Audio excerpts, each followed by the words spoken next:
ਧੰਨ ਵਾਹਿਗੁਰੂ ਸਾਹਿਬ ਜੀ।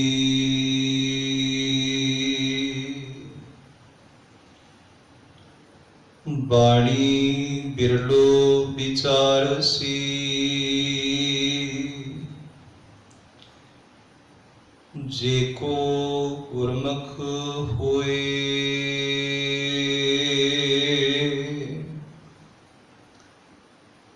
ਇਹ ਬਾਣੀ ਮਹਾਂਪੁਰਖ ਕੀ,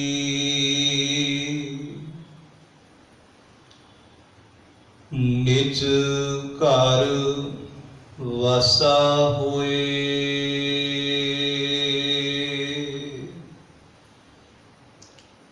ਡੰਡੌਤ ਬੰਦਨ ਅਨੇਕ ਬਾਰ, ਸਰਬ ਕਲਾ ਸਮਰੱਥ।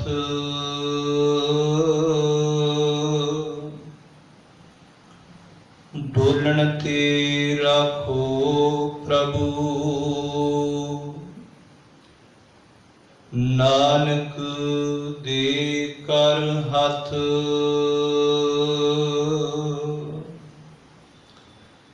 ਪਰਮ ਸਨਮਾਨਯੋਗ ਸਤਿਗੁਰਾਂ ਦੇ ਸਾਜੀ ਨਿਵਾਜੀ ਗੁਰੂ ਰੂਪ, ਗੁਰੂ ਪਿਆਰੀ ਸਾਧ ਸੰਗਤ ਜੀਓ, ਭਾਗਾਂ ਵਾਲੇ ਹੋ।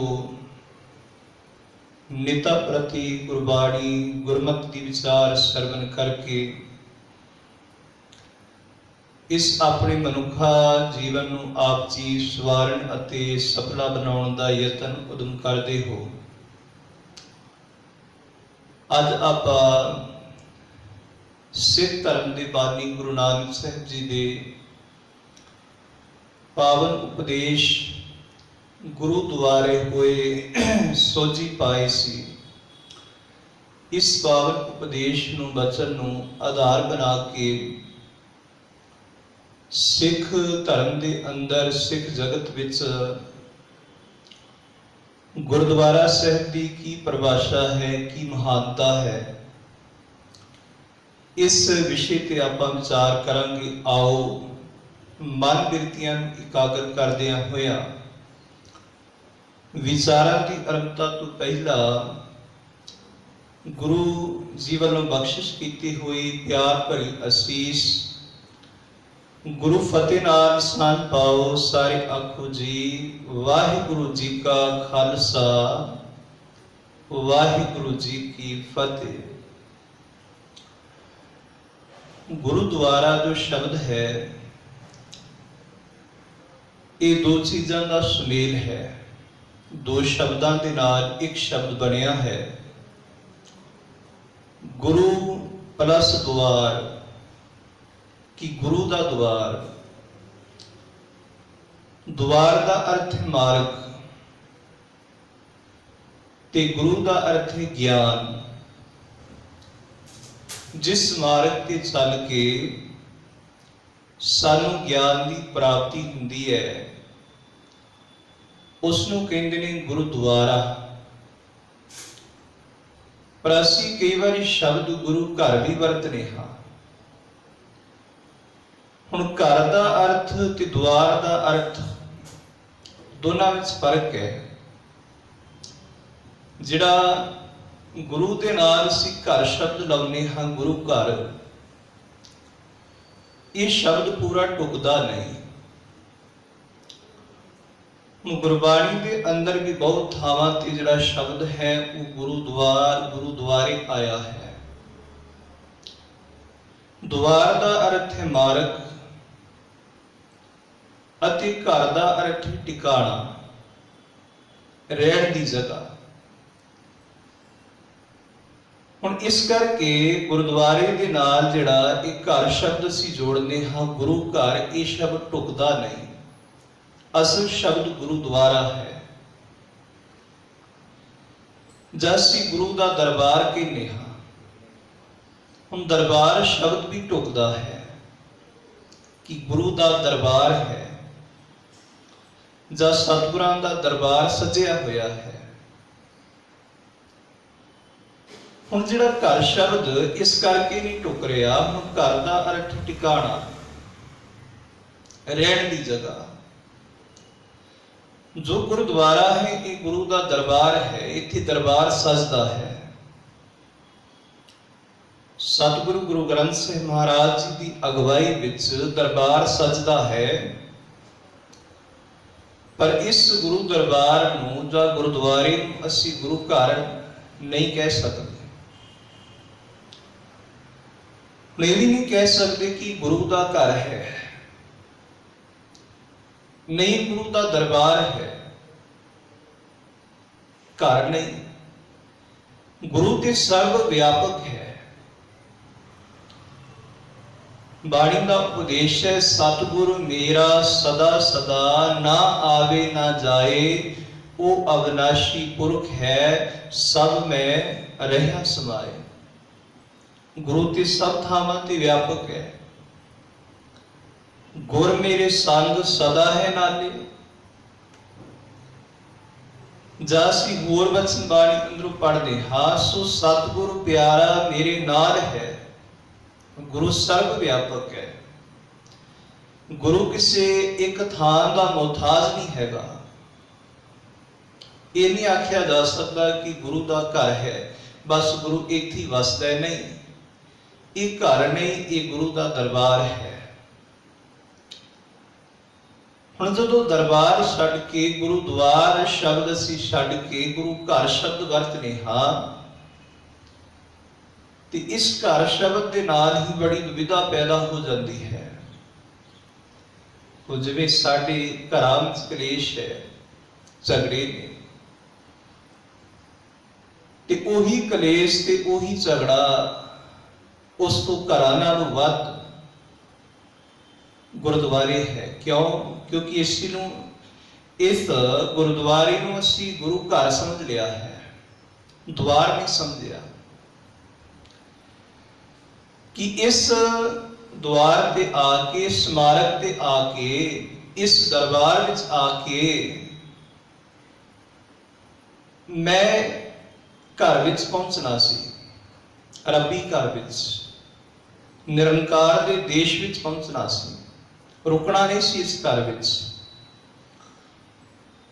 ਹੁਣ ਕਦੀ ਦੁਆਰ ਦਾ ਟਿਕਾਣਾ ਨਹੀਂ ਹੁੰਦਾ, ਮਾਰਗ ਤੇ ਕੋਈ ਇਨਸਾਨ ਟਿਕਾਣਾ ਨਹੀਂ ਕਰਦਾ, ਟਿਕਾਣਾ ਹਮੇਸ਼ਾ ਘਰ ਵਿੱਚ ਹੁੰਦਾ ਹੈ।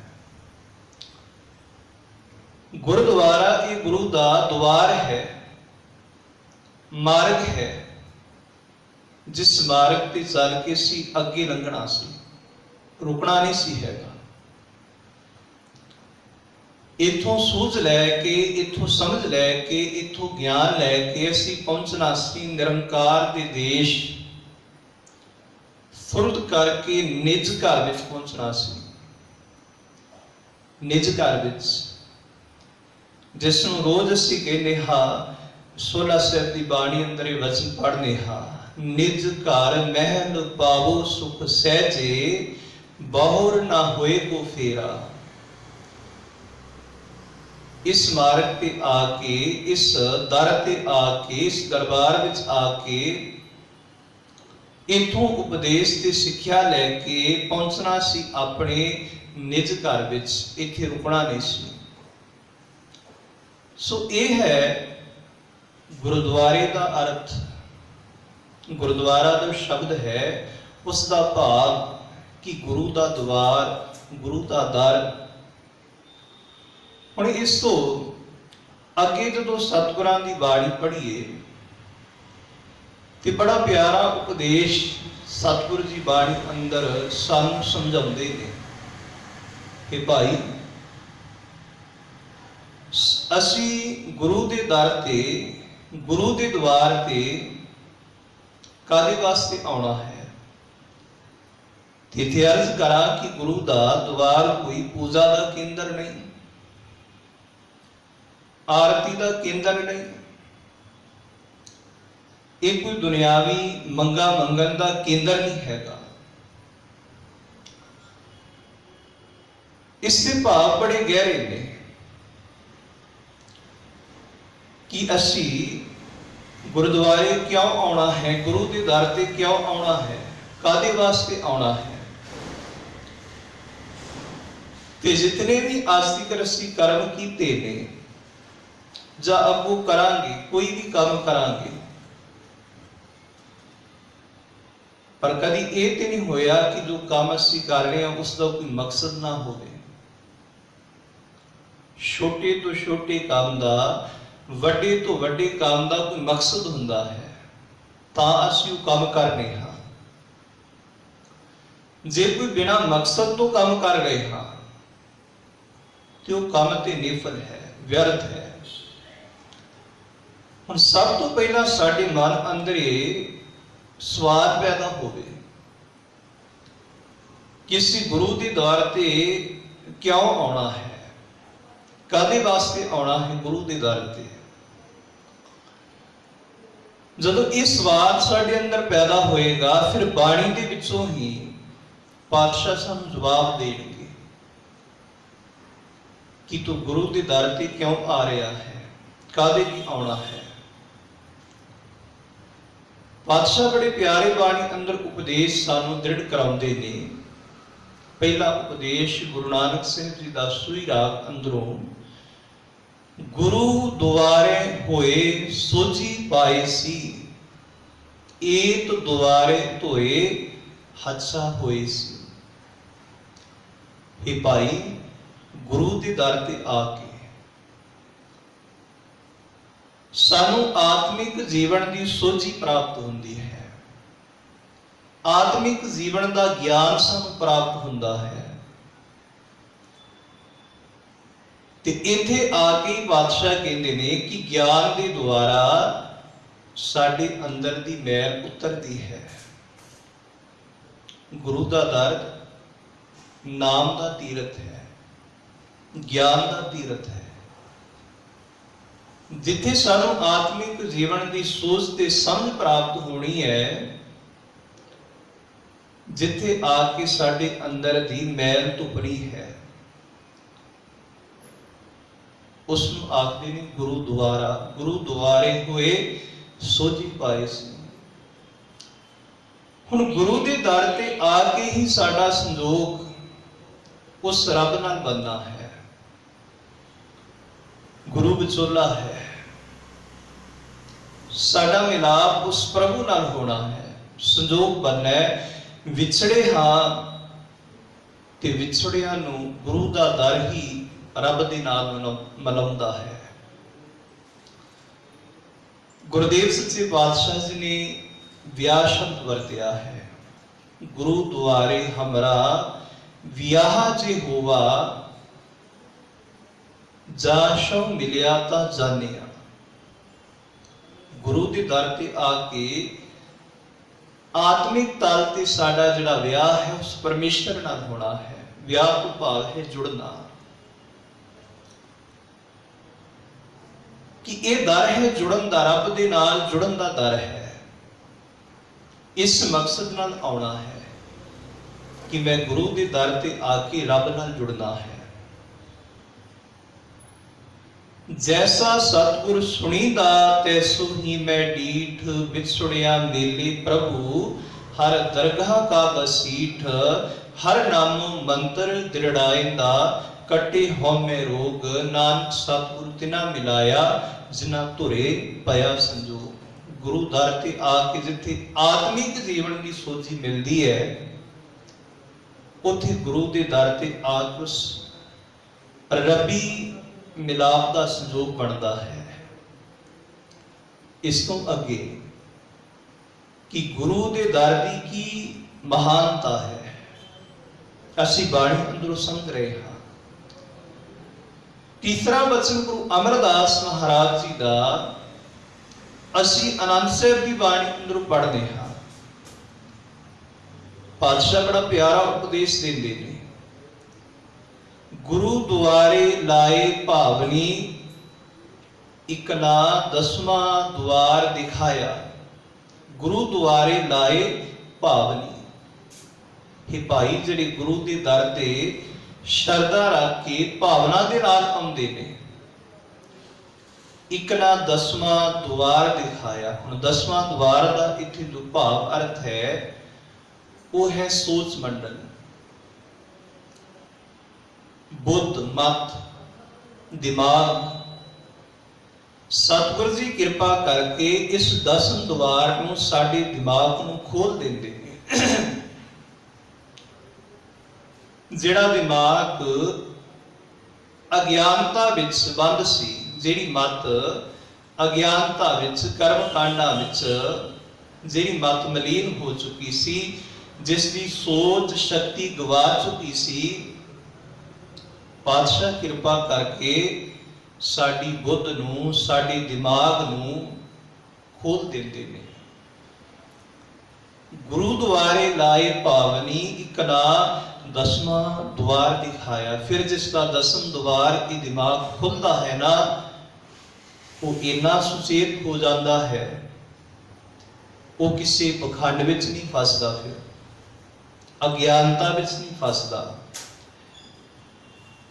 ਅੰਦਰ ਦੇ ਅਵਗੁਣਾਂ ਵਿੱਚ, ਅੰਦਰ ਦੇ ਵਿਕਾਰਾਂ ਵਿੱਚ ਉਹ ਨਹੀਂ ਫਸਦਾ, ਜਿਸ ਦਾ ਦਿਮਾਗ ਗੁਰੂ ਖੋਲ ਦਿੰਦਾ ਹੈ, ਜਿਸ ਨੂੰ ਗੁਰੂ ਸੁਚੇਤ ਕਰ ਦਿੰਦਾ ਹੈ। ਤੇ ਪਾਤਸ਼ਾਹ ਆਖਦੇ ਨੇ ਕਿ ਭਾਈ, ਜੇ ਅਸੀਂ ਗੁਰੂ ਦਰ ਤੇ ਆਏ ਹਾਂ, ਪਰ ਜੇ ਸ਼ਬਦ ਦੇ ਦੁਆਰਾ ਸਾਡਾ ਅੰਦਰ ਨਹੀਂ ਭਿੱਜਾ, ਸਾਡਾ ਅੰਦਰ ਵਿਨਿਆ ਨਹੀਂ ਗਿਆ, ਤੇ ਫਿਰ ਗੁਰੂ ਦੇ ਦਰ ਤੇ ਆ ਕੇ ਅਸੀਂ ਸ਼ੋਭਾ ਨਹੀਂ ਪਾ ਸਕਦੇ। ਗੁਰੂ ਦਰ ਤੇ ਸ਼ੋਭਾ ਉਹਨਾਂ ਨੂੰ ਪ੍ਰਾਪਤ ਹੁੰਦੀ ਹੈ ਜਿਨ੍ਹਾਂ ਦਾ ਅੰਦਰ ਸ਼ਬਦ ਦੇ ਨਾਲ ਵਿਨਿਆ ਜਾਂਦਾ ਹੈ। ਪਾਤਸ਼ਾਹ ਬਾਣੀ ਵਿੱਚ ਆਖਦੇ ਨੇ, ਜਬ ਲਗ ਸ਼ਬਦ ਨਾ ਪੇਦੀ ਹੈ, ਕਿਉਂ ਸੋਹੇ ਗੁਰਦੁਆਰ।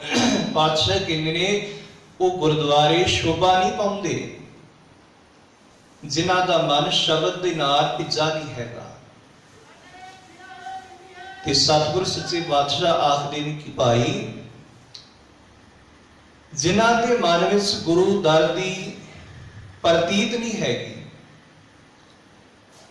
ਸ਼ਬਦ ਦੇ ਪ੍ਰਤੀ ਜਿਨ੍ਹਾਂ ਦਾ ਭਰੋਸਾ ਨਹੀਂ ਹੈਗਾ,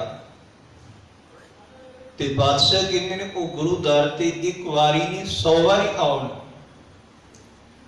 ਪਰ ਗੱਲ ਨਹੀਂ ਬਣੇਗੀ ਜਿੰਨਾ ਚਿਰ ਗੁਰੂ ਦਰ ਤੇ ਆ ਕੇ ਅਸੀਂ ਸ਼ਬਦ ਤੇ ਬਾਣੀ ਤੇ ਭਰੋਸਾ ਨਹੀਂ ਰੱਖਦੇ।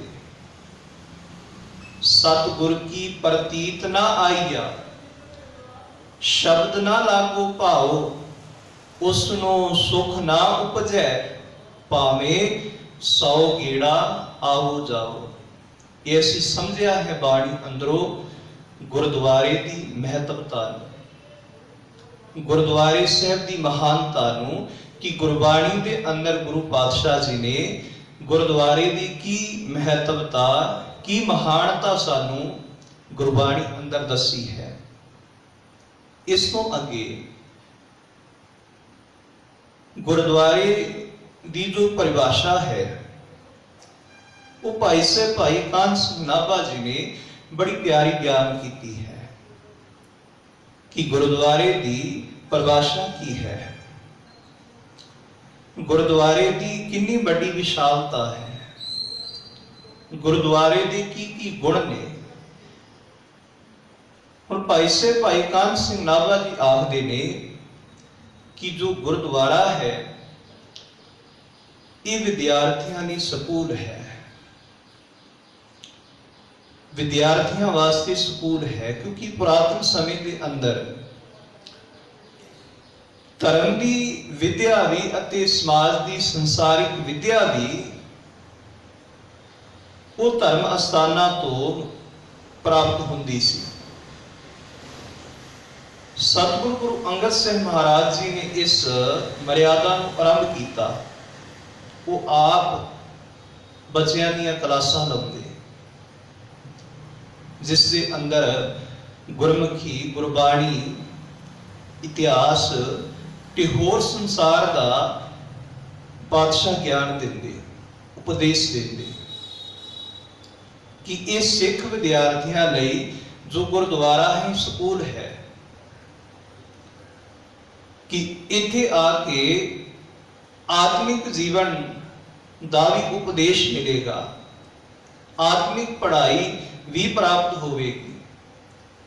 ਤੇ ਇੱਥੇ ਗੁਰਦੁਆਰਿਆਂ ਦੇ ਅੰਦਰ ਪੁਰਾਤਨ ਸਮੇਂ ਸੰਸਾਰ ਦੀ ਪੜ੍ਹਾਈ ਦੀ ਹੋਰ ਵਿਦਿਆਵਾਂ ਦਾ, ਹੋਰ ਭਾਸ਼ਾਵਾਂ ਦਾ ਗਿਆਨ ਵੀ ਦਿੱਤਾ ਜਾਂਦਾ ਸੀ।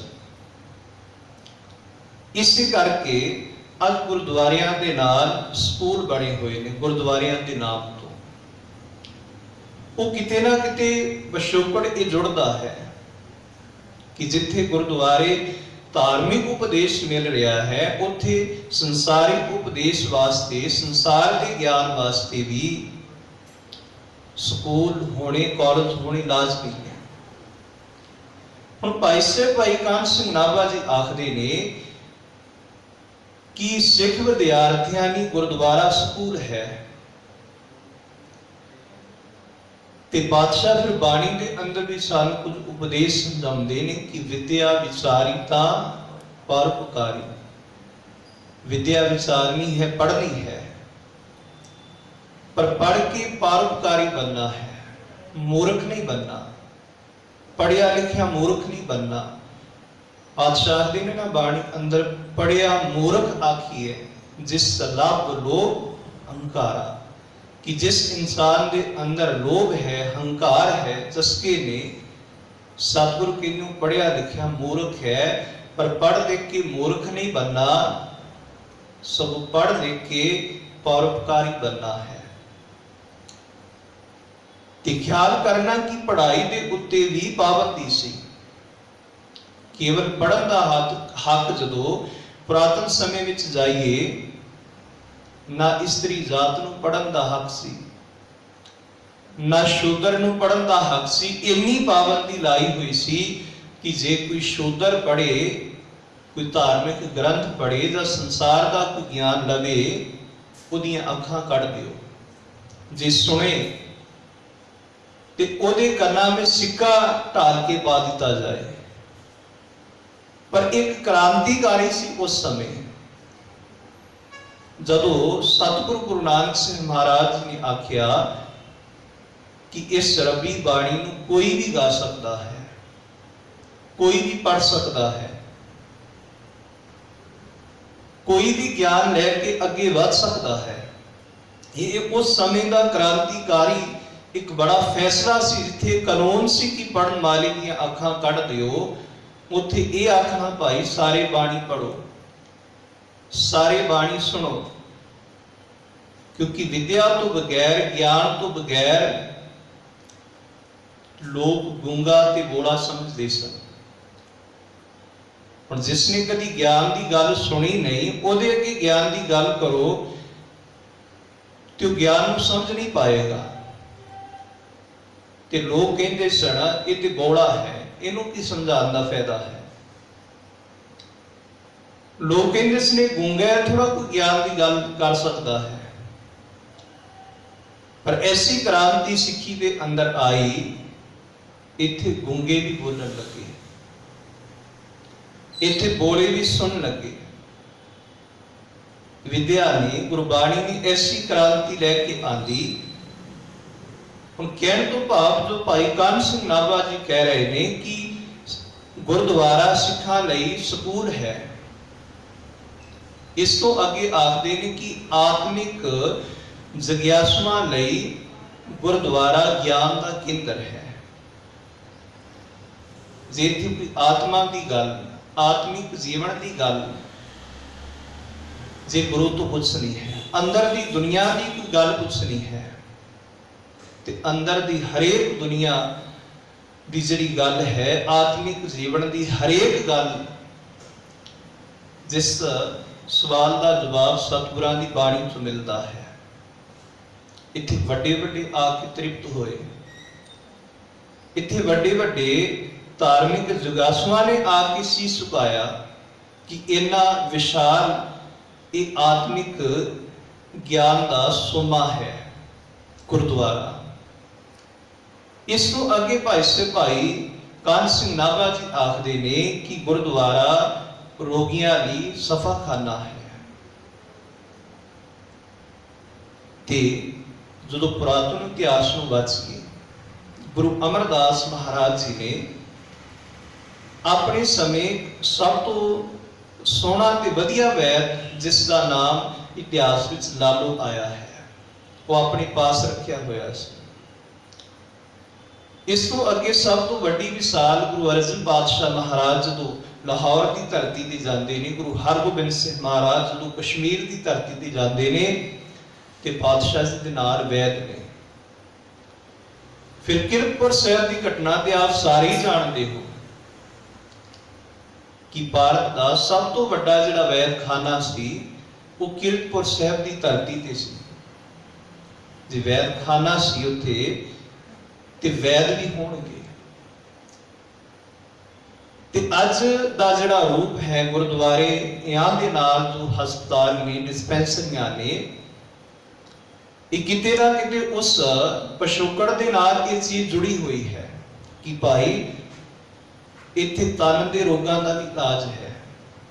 जे कोई तन दा रोगी गुरुद्वारे आ रहा है उहदा इलाज भी होवेगा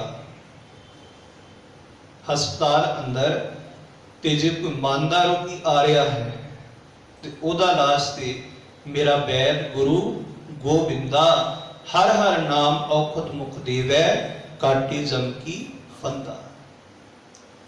ते भाई कान सिंह नाभा जी आखदे ने कि भुखिया लई जो गुरुद्वारा है अनपुरक है। जे कोई भुखा है आत्मिक तल ते जे कोई भुखा है उसनों ज्ञान का भोजन मिलता है। जे कोई शरीर के तल ते कोई भुखा है ते उस भुखे नूं इथों शकर नूं प्रसादा मिलता है। ते प्रसादा केवल 2 जाणियां वास्ते है। लंगर हुंदा है 2 जाणियां वास्ते। वो 2 कौन ने? एक है लोड़वंद ते एक है संगत वास्ते। हुण बड़ा इन्हां दोनों वास्ते लंगर है। एक कोई लोड़वंद है, वो कोई भी हो सकता है, भुखा है, उस लोड़वंद नूं इथों प्रसादा मिलता है। दूसरा लंगर है संगत वास्ते। हुण संगत वास्ते क्यों? क्योंकि जे दरबार सजिया है, दूर दरेडे तो संगतां आ रही ने, गुरबाणी कीर्तन दा, कथा दा, विचारां दा आनंद ले रही ने, चाहे समा वध भी लग गया, रात भी पै गई, पर मन में ये चिंता ना होवे कि उन्हें घर जाके रोटी भी पकाउणी है, किते मन घर विच पिछे रोटी विच ना होवे। इस करके लंगर 2 जाणियां वास्ते है, संगत वास्ते अते लोड़वंदां वास्ते। ते भाई कान सिंह नाभा जी आखदे ने कि गुरुद्वारा भुखिया लई अनपुरक भी है। ये इस्त्री जात दी पत दा दुर्ग है, किला है। इत्थे इस्त्री जात की इज्जत पत का ध्यान रखा जाता है। जे कोई इस्त्री चाहे कोई होर भी माड़ा है जिसकी पत उतर रही है, इज्जत जिसके नाल धक्का किया जा रहा है, जिससे जुर्म किया जा रहा है, तो उहदे हक विच इथों आवाज उठती है। ते पातशाह जी ने उठाई पहला समय अंदर जिन्हां लोकां ते धक्का हो रहा सी, जुल्म हो रहा सी, जिहड़े लोग धक्का कर रहे सन, गुरुद्वारियां विचों आवाज उठी, गुरुद्वारियां विचों आवाज बुलंद हुई, ते अज भी हो रही है। राजेशी मुकदम उत्ते जायज गायन बैठी सुते।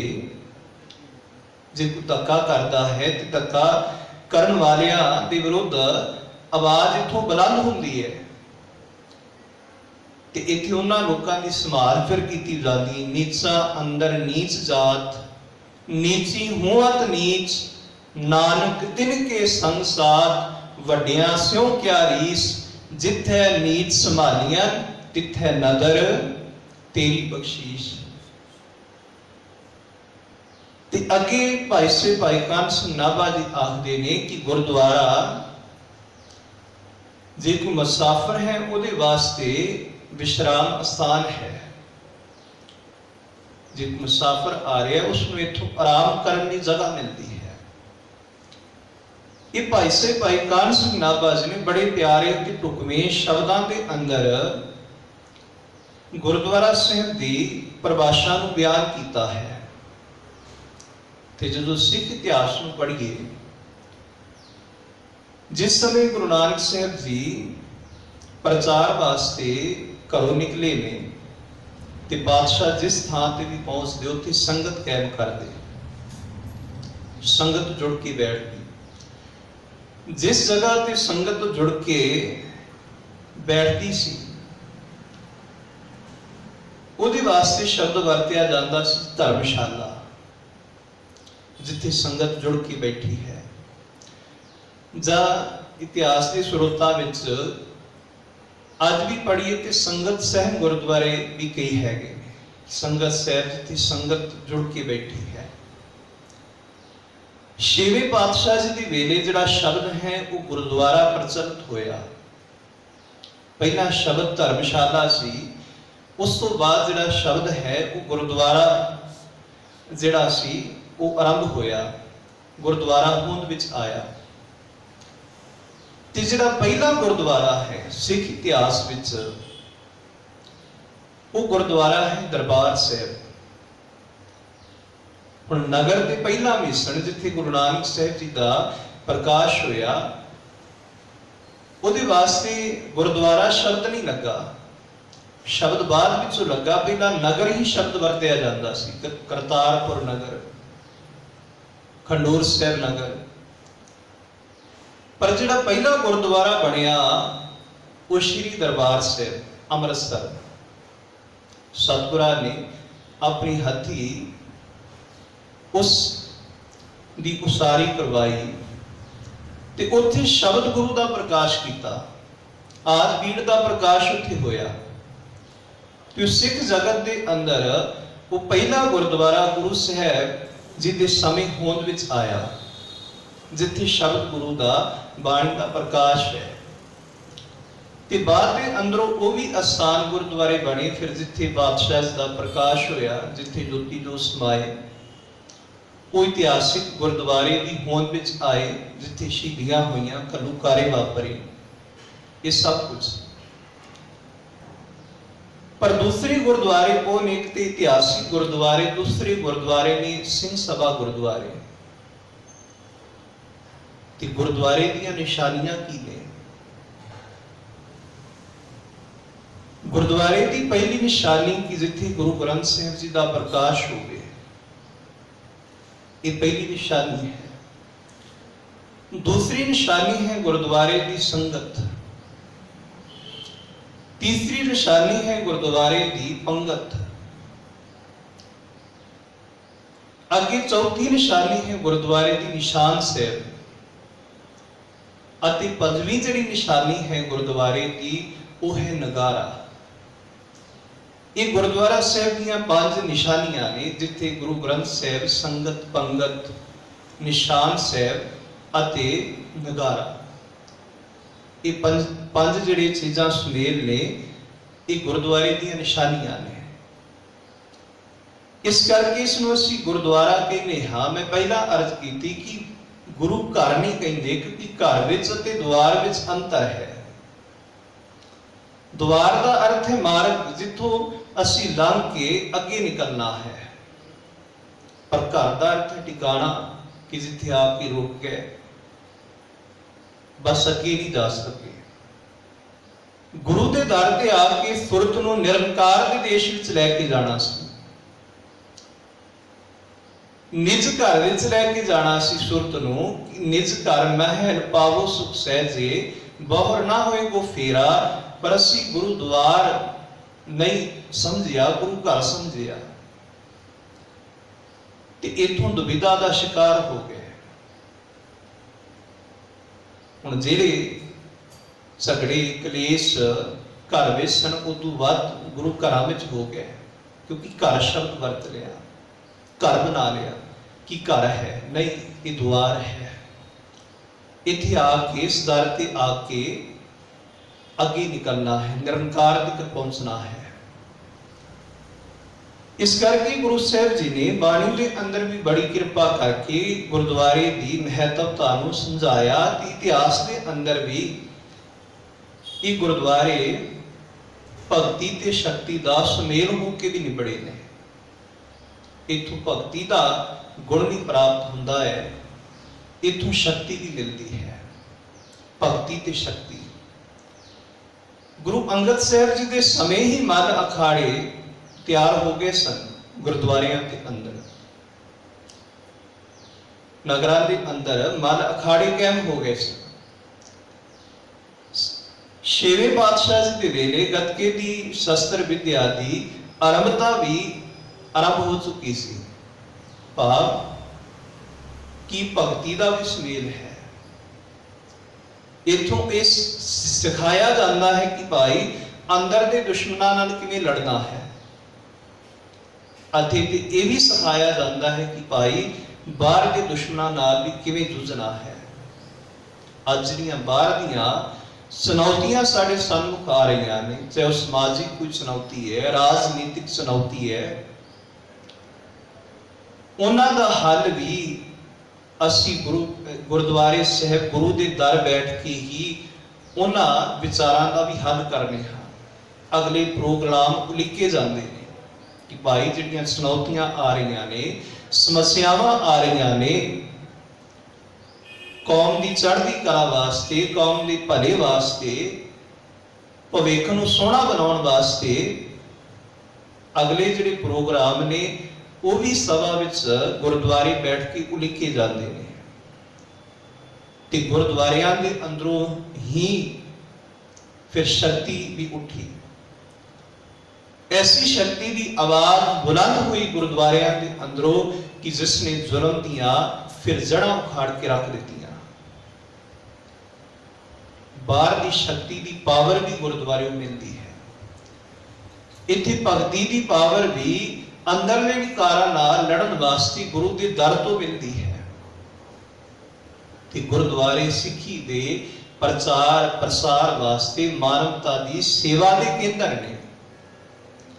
पर असी इन्हां दी दशा नूं बिगाड़ के ना, जिहड़ी दशा है वो किते ना किते गुरुद्वारियां अपने मूल स्रोत तो, मूल जड़ां तो टुटदे जा रहे हैं।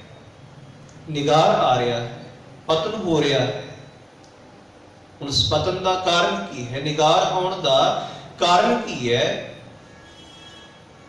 क्योंकि जो असल विचार सी गुरुद्वारे की, असल परिभाषा सी गुरुद्वारे की, वो बिगड़ चुकी है।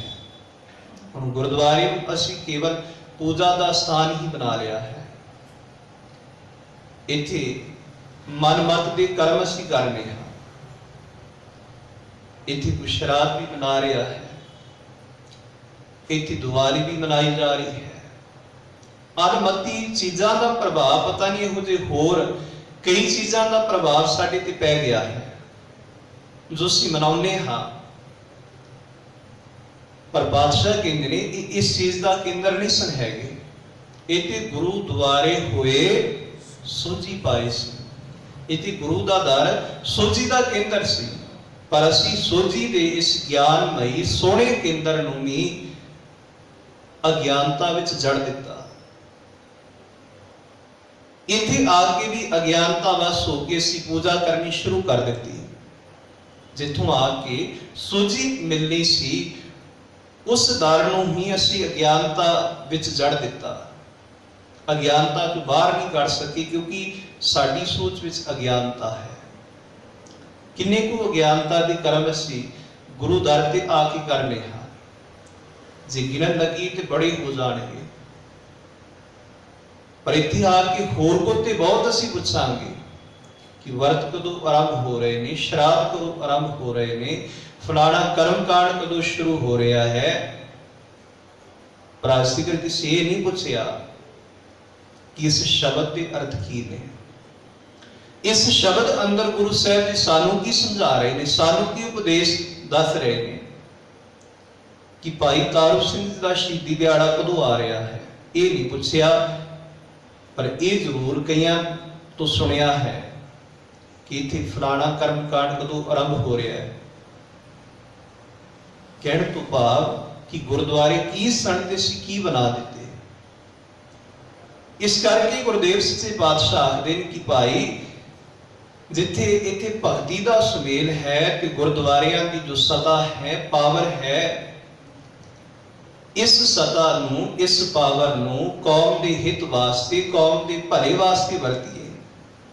ये ना होवे कि जिहड़ी सिख संगत की गुरुद्वारे साहब की सता है, पावर है, वो किते बगानियां दे हाथ विच आके सता किते आ ना जाए, किते अपने ही असीं जड़ा ना वड़ दईए। गुरुद्वारियां के अंदर पावर है, सता है, एक कौमी केंद्र में बड़ी सता है, बड़ी पावर है, पर जे सता किसी बगाने के हाथ में चली गई तो बगाने फिर साडे ही सिद्धांतां ते हमला करते हैं, साडी ही मर्यादा नूं बिगाड़ते हैं। ते पातशाह कहंदे ने सता जिहड़ी है ना गुरुद्वारे की पावर है, उस नीति नाल वरतीए जिस नीति वरती कौम के जरनैलां ने।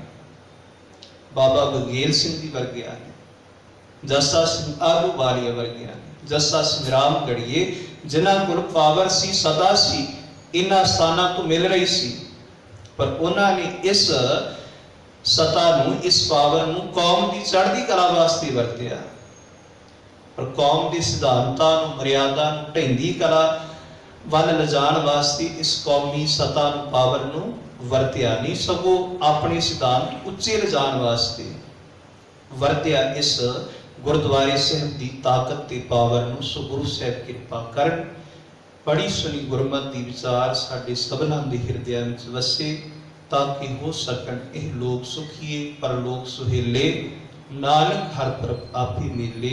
अदब सत्कार नाल आखो जी वाहिगुरु जी का खालसा, वाहिगुरु जी की फतेह।